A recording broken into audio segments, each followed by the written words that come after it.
Bonjour à tous.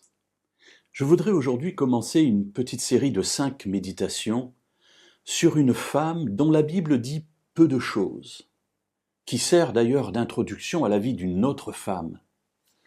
Mais c'est cette première sur laquelle j'aimerais que nous nous attardions pendant ces 5 études, afin de comprendre le contexte, ce qui s'est passé et les réflexions que cela amène quant à la condition de la femme.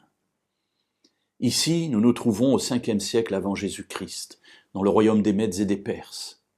Et un roi, vraisemblablement le grand Xerxès, va faire une fête extraordinaire. Il veut fêter la magnificence de son royaume. Alors qu'est-ce qu'il fait ? Il fait une fête extraordinaire. Il invite tous les grands de son royaume et il va dépenser sans compter des tissus, de la nourriture, tout le peuple qui est là, chacun peut manger ce qu'il veut, boire ce qu'il veut, bref, rien n'est compté. Il veut manifester aux yeux de tous sa grandeur, la grandeur de son nom, la grandeur de son royaume. Et le passage nous dit que on boit sans contrainte du tout, selon un protocole sans contrainte, c'est-à-dire que chacun peut boire autant qu'il veut.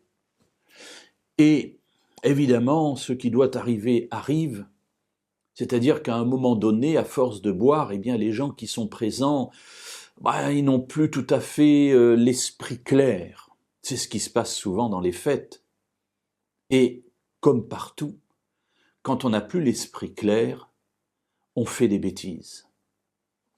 Alors oui, nous nous trouvons dans cette situation.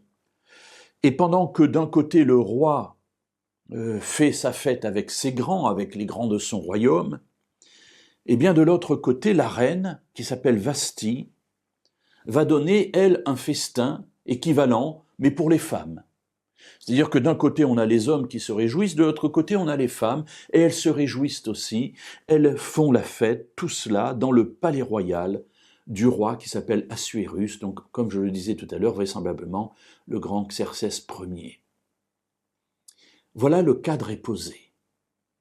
Le cadre d'une tragédie, de plusieurs tragédies d'ailleurs qui vont se succéder. Nous le verrons demain.